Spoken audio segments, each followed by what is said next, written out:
Hi guys, this is Franco from My IT and Cybersecurity Journey. Today we will be going over Scenario 4, the Cluster Census. So we are going to master kubectl output. Uh, a critical exam skill, as the scenario states, is being able to quickly extract information because it will matter for one, you verifying the work that you were doing during the exam, and it is part of the core concepts, and it'll come in handy especially when you are troubleshooting as well, selectors for services and such and such. So to start, create an inventory of all namespaces in the cluster, and we're going to save the output to a file. So the way we'll get that is we can run k get namespace, and uh, really we can just do, I believe it's -a, and it'll do all. So if we were to like, I believe it's just like, if I can show you this, the flag here, all namespaces, right? So that's that. And so we're going to be outputting that file here. So if you are familiar with Linux, you know that you can do that with output redirection. So we can just redirect that output to root namespaces.txt. We're good to go.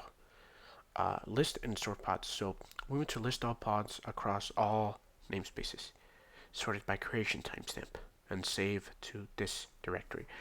So we're going to do kget pods, and again, we can do -a, or the long format would be all all names spaces. And to sort, we're going to do the -sort -by flag, and we're going to set it equal to when a pod is created, it has a creation. Let me fix this. Creation timestamp.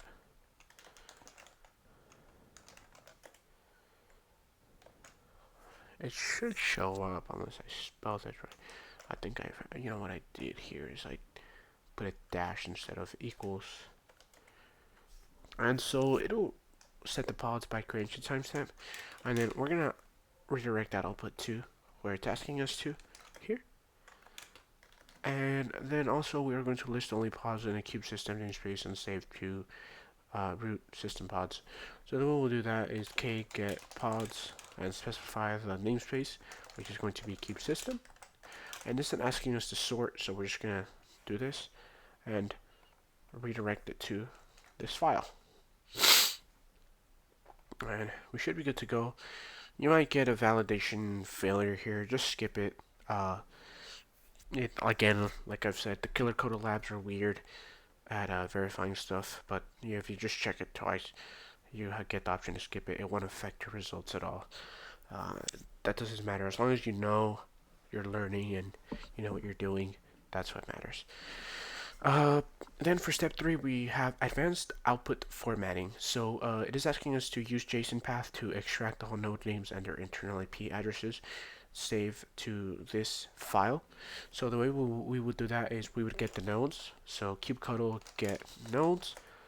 That's just how you see nodes if you weren't aware. And so the output would be JSON path. And so this is going to be kind of long, but what we're going to do is curly braces because JSON uses curly braces, and it's asking us to get the internal IP addresses. So the way we do that is range dot items. Whoops.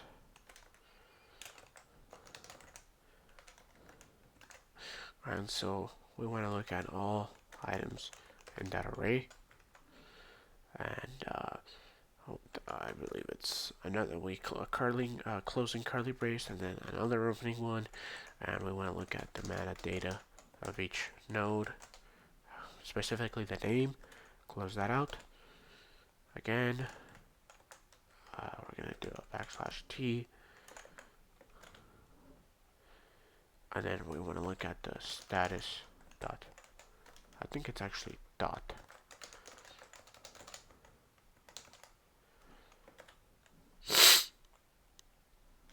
And this is like this takes some getting used to learning this.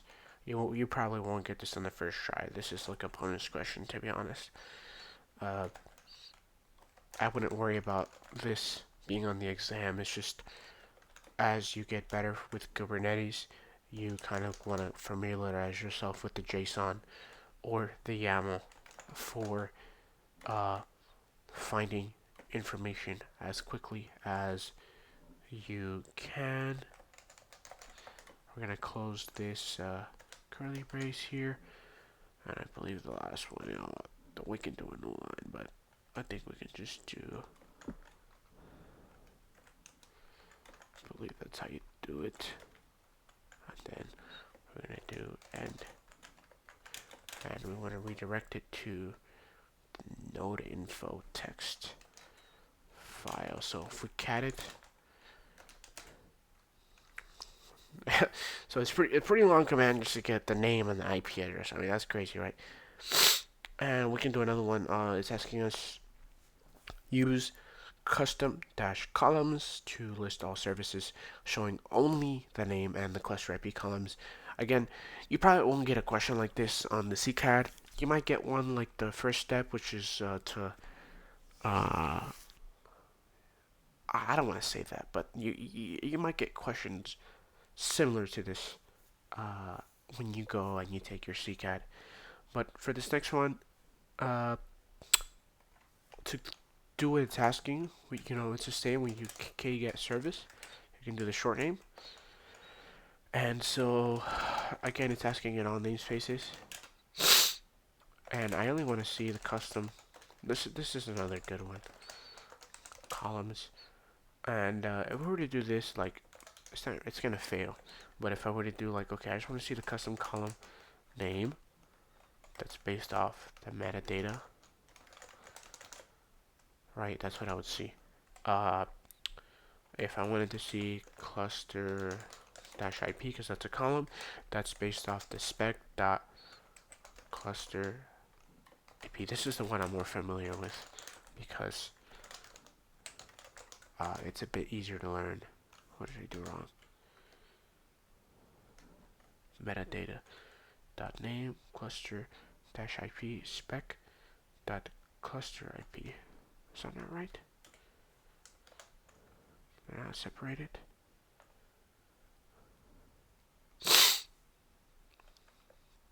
Oh, see, this is what I missed. There we go. Slash root slash services dot txt. And if we CKAD it, boom, we have the service and the cluster IP. So feel free to use the hints. Again, this is just a bonus, so you can. This is something that might help you on the exam. It's not necessarily a question you might get asked on the exam, but it is good to be familiar with these concepts. Thank you so much for watching, and I'll see you on the next one.